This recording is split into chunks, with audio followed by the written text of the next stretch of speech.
Perkenalan dulu, saya Johan Arif Fitradi. Saya adalah salah satu staf media di Sigap, kayak gitu. Dan berbicara soal difabel di masa pandemi, memang difabel menjadi salah satu kelompok yang sangat rentan, begitu ya. Satu, rentan dari sisi keterpaparan COVID-19 itu sendiri. Kemudian juga dari rentan dari sisi apa namanya? Efek yang lain, sebenarnya kayak ekonomi seperti itu. Nah, dari sisi kenapa difabel sangat rentan terpapar COVID-19 itu karena ada beberapa faktor.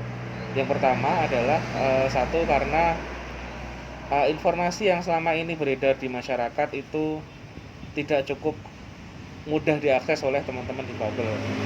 Teman-teman tuli misalnya pada saat awal-awal COVID-19 itu mereka tidak bisa paham, tidak bisa mengakses informasi yang disampaikan oleh gugus tugas melalui konferensi pers yang berlangsung setiap hari. Pada awal Covid memang teman-teman tuli sudah melakukan advokasi ke gugus tugas, dan akhirnya juru bahasa isyarat itu ada seperti itu. Nah, itu kan pada saat awal itu mereka sangat rentan gitu, sangat rentan karena nggak jelas sama sekali, nggak tahu kan informasi soal Covid gitu. Kemudian misalnya lagi teman-teman tunanetra atau difabel netra itu mereka tidak tahu atau tidak bisa mengakses beberapa informasi atau beberapa, kalau kita sering menyebutnya KIE ya, komunikasi informasi dan edukasi lewat media yang bersifat visual, videografis, infografis, videografis yang tanpa narator itu sangat menyulitkan teman-teman netra untuk bisa paham. Hal lain misalnya teman-teman netra meskipun misalnya sudah bisa mengakses internet lewat gadget mereka dengan bantuan software pendukung pembaca layar gitu, cuman selama ini informasi terkait dengan sebaran virus itu kan berupa peta gitu ya. Sebenarnya bisa lewat kode pos, tapi kalau yang berupa peta itu masih sangat menyulitkan teman-teman difabel netra, sehingga mereka tidak tahu saat ini sedang berada di zona merah, zona hijau atau apa seperti itu. Kemudian kenapa difabel juga rentan, karena kemungkinan difabel itu susah menjangkau atau susah melakukan PHBS ya, perilaku hidup bersih loh. Nah, itu karena beberapa tempat cuci tangan itu tidak aksesibel. Misalnya ada teman difabel yang berkunjung ke suatu tempat, pengen cuci tangan tapi cuci tangannya agak susah nih gitu. Untuk menggunakan kursi roda agak susah misalnya, terlalu sempit misalnya. Atau saya sendiri yang netra misalnya pergi ke tempat asing, ke tempat umum, kalau tidak ditunjukkan di mana tempat cuci tangan saya tidak akan tahu kayak gitu. Nah, itu kan membuktikan bahwa ini sangat rentan gitu teman-teman difabel. Kemudian difabel juga rentan karena kemungkinan itu selalu kawan-kawan difabel jenis tertentu, misalnya difabel berat itu kemungkinan selalu tidak bisa menjaga jarak dengan orang lain kan, harus didampingi segala macam. Jadi faktor-faktor seperti itulah yang menyebabkan teman-teman difabel sangat rentan terpapar COVID-19 seperti itu. Nah, dari sisi yang lain, dari sisi ekonomi jelas ya, itu teman-teman difabel juga sangat terdampak.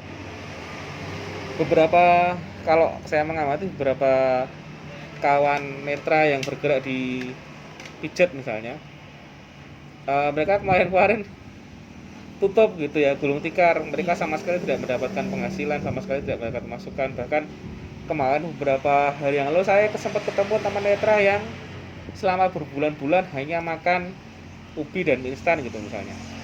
Nah, itu benar-benar terjadi di Jogja ini, dan nggak jauh-jauh di desa, tidak di Jogja sini, deket-deket Janti itu kan sangat miris ya. Mereka tidak terjangkau oleh bantuan dari mana-mana pun seperti itu.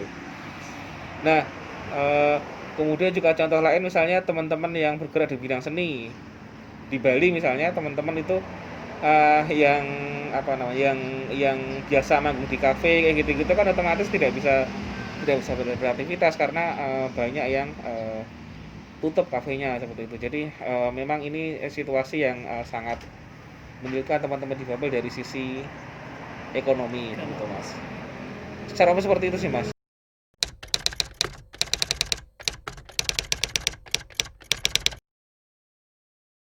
Nah sebenarnya kalau di lingkup sudah sendiri ya nggak jauh-jauh ya itu kan sudah ada peraturan desa dan kelurahan tanggap COVID-19.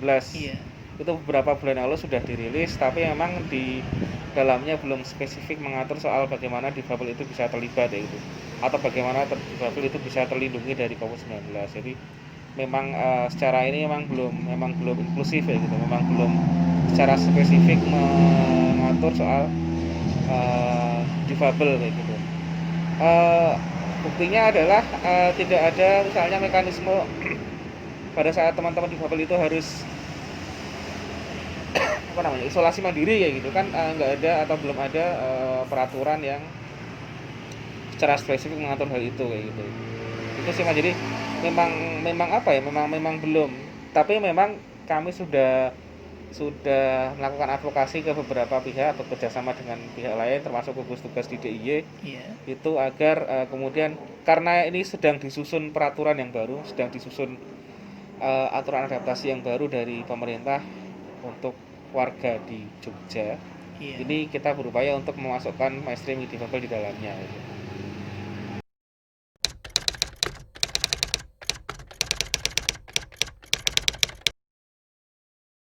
Ya aku kira nggak jauh-jauh dari misalnya tempat cuci tangan yang accessible. Kemudian informasi yang jelas dan mudah dipahami oleh teman-teman difabel. Karena kan teman-teman difabel kan banyak ragamnya dan kemampuannya lain-lain kayak gitu. Teman tuli misalnya terbiasa dengan visual, tapi di sisi lain teman netra itu biasa dengan suara gitu kan, memang harus secara spesifik mengakomodasi teman-teman difabel kayak gitu.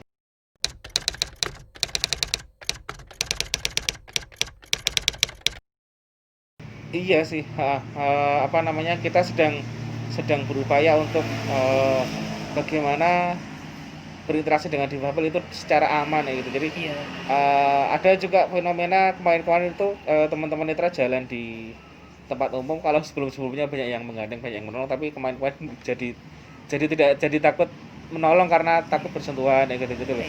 Jadi emang dibutuhkan semacam panduan ya gitu agar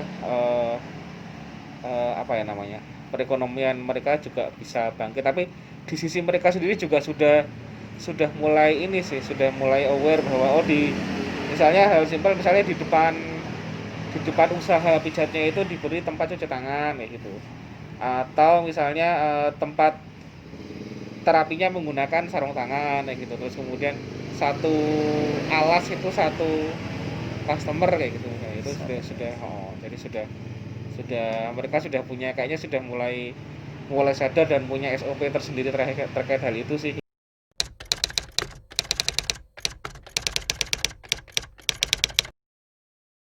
Tapi kan sama ya, paling enggak gini, paling enggak dalam menyusun kebijakan, dalam menyusun kayak protokol kayak gitu, paling enggak melibatkan teman-teman difabel biar pemerintah setempat itu benar-benar paham apa sih sebenarnya yang dibutuhkan ya gitu, apa sebenarnya yang selama ini belum ada dan harus ada kan. Secara konteks kan lain-lain tuh di masing-masing daerah, tentu punya apa namanya punya kearifan lokal sendiri-sendiri. Cuman yang paling penting ya tadi bagaimana menerapkan pola hidup bersih seperti itu dengan benar, dengan baik.